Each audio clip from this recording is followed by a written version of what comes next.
Thank you, Mayor Greg Fisher of Louisville. Greg and everyone at the Conference of Mayors for everything you do. And Greg, thanks for leading the deal. Let me begin by saying you have a partner in the White House, Vice President Harris and me. A partner you can trust, who will listen, who will work to get you what you need. I know how important your job is. When I was Vice President in charge of implementing the Recovery Act, I worked with mayors to take us from crisis to recovery and the road to resurgence. Now, as president, I'm going to work with you again in this moment of crisis to contain the pandemic and to build our economy back and build it back better. So as you meet with your teams during the winter meeting, be honest about what you need and how we can help work with you and get it done.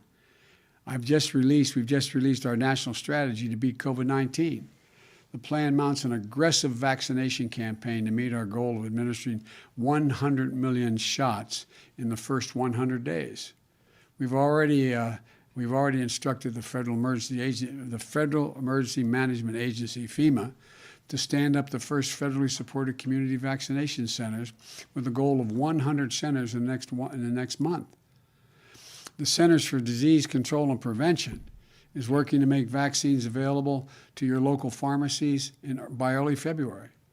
We've tasked the Department of Health and Human Services to expand the pool of medical professionals who can administer the vaccine, put the shot in people's arms.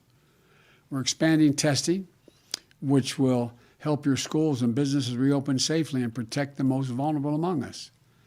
We have also formalized the Health Equity Task Force to ensure that equity is at the core of everything we do, both in urban and rural communities alike.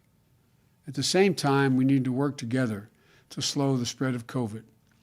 In the next few months, masks, not vaccinations, are the single best defense that we have against COVID-19.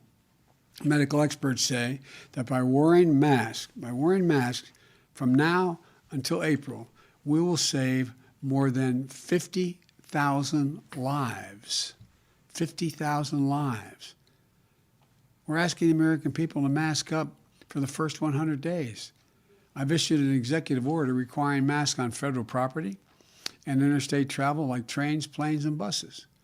I hope we can work together to require masks, help with you, and you can require masks in your cities and social distancing. I also laid out a two-step economic plan to rescue and recover what we'll be working on together. The first step is the American Rescue Plan.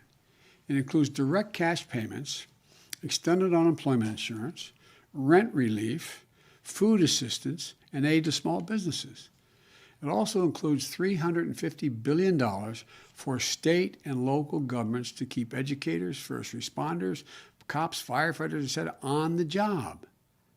And you'll have a greater flexibility to use the funding to meet what other needs you have. And we know you have to balance your budgets. We know the strain on you. It's real. This needs to be done. The second step is our Build Back Better recovery plan that makes historic investments in infrastructure, manufacturing, research and development, and clean energy.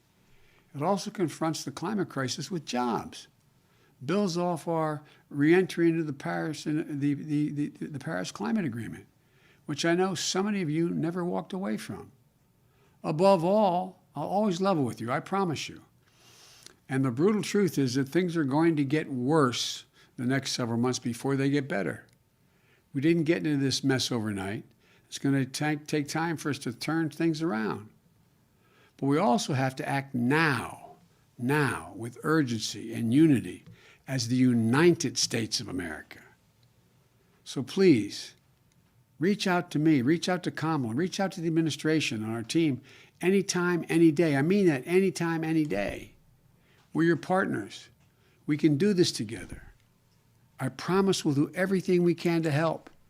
And we can also use your advice as well. Thank you for taking the time to let me speak to you all. And I hope I'm able to do this in person and not too many months from now. Thank you so much.